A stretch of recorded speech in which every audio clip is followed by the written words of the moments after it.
It is for me a great pleasure to associate myself with the formal opening of the Indian Institute of Technology at Kharagpur. When I resumed charge of the Ministry of Education, I felt that of the many tasks of educational reconstruction that faced the country, two were of paramount urgency. The first was the creation of a nationwide system of basic education for all children of school going age. And the second was the provision of facilities of the highest type of education in the technical field. You are aware that the prevailing system of education in the country has been mainly literary and academic. It has not supplied us with the high level scientific and technical personnel that is necessary to develop our economic and material resources and improve the standard of life of our people. For such education, we have had to send our students abroad and from various points of view, this has never been and cannot be fully satisfactory. One of the first decisions I took on assuming charge was that we must so improve the facilities for higher technical education in the country that we could ourselves meet most of our needs. The large number of our young men who had been going abroad for higher training could have received such training in the country itself.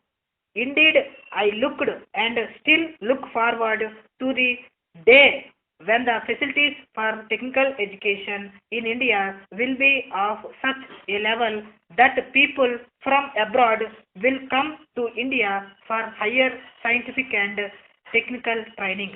The government of India had already before them a scheme for the establishment of four institutions of the standard of the American Institute of Technology. I felt that whatever the financial and other obstacles, we must go ahead with the implementation of that scheme. The first item in that program was the establishment of the Eastern Institute near Calcutta, and I am happy that in spite of the tremendous difficulties we have had to face in the last 4 years, we are able to participate in the opening of the institute today. I would here like to place on record my deep appreciation of the generous help we have received from the government of West Bengal, who have given to the institute free of cost a magnificent plot of some 1200 acres and this fine building. It has been clear to me from the very beginning that this institute must provide instruction of the highest standard under the supervision of recognized authorities in their respective fields.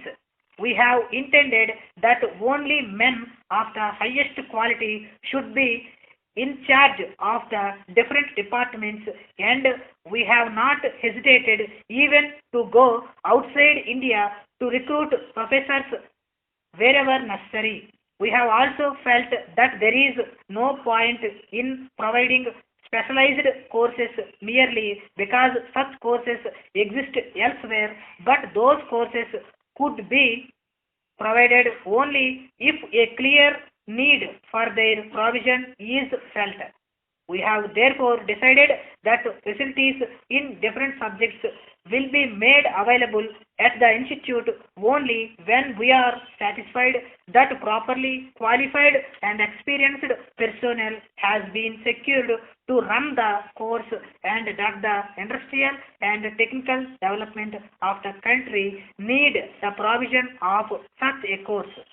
As I have said earlier, these higher technical institutes are intended to fill important gaps in the provision of facilities for higher technical education.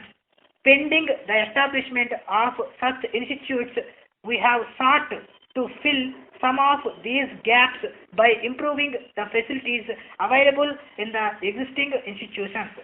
On the recommendation of the All India Council for Technical Education, a scheme for the strengthening and improvement of 14 engineering and technological institutions situated in different parts of the country has been sanctioned and is now in the third year of its operation.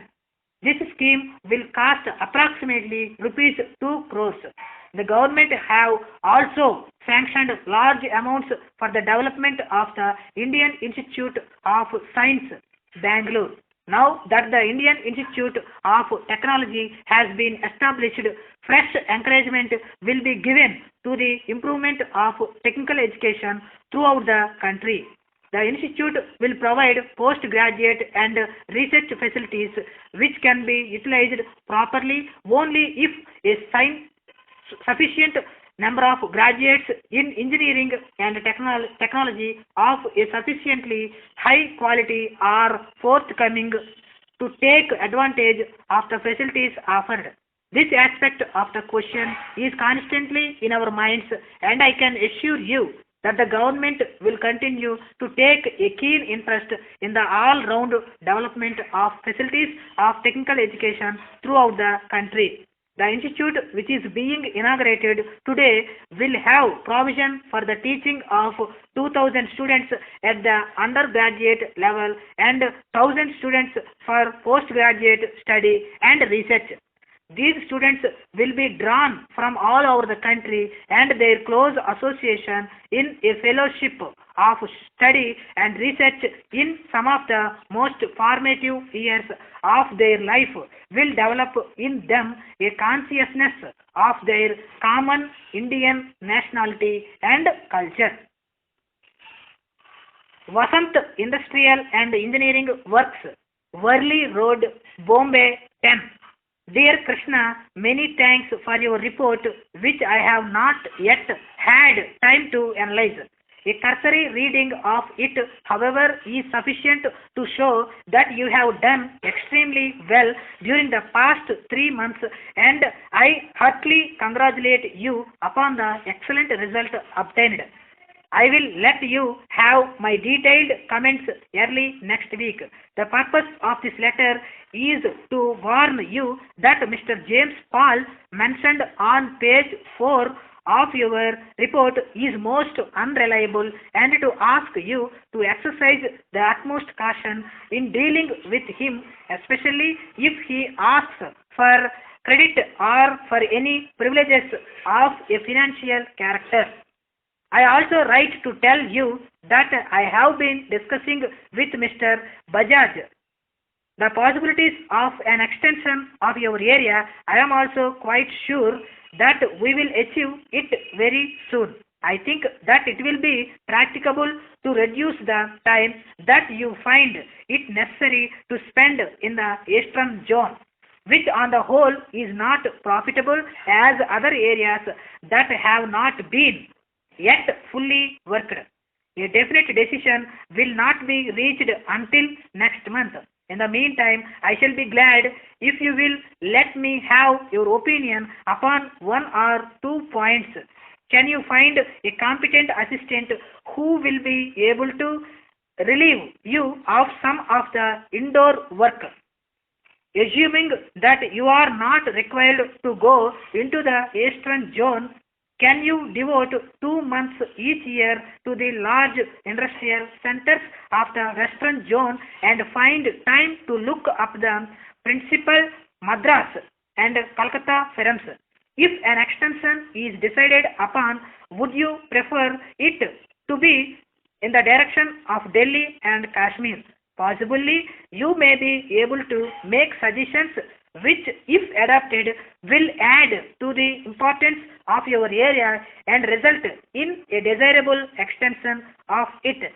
I shall be glad to give consideration to anything you write and to bring it to the notice of Mr. John at next meeting, which will be held a fortnight hence.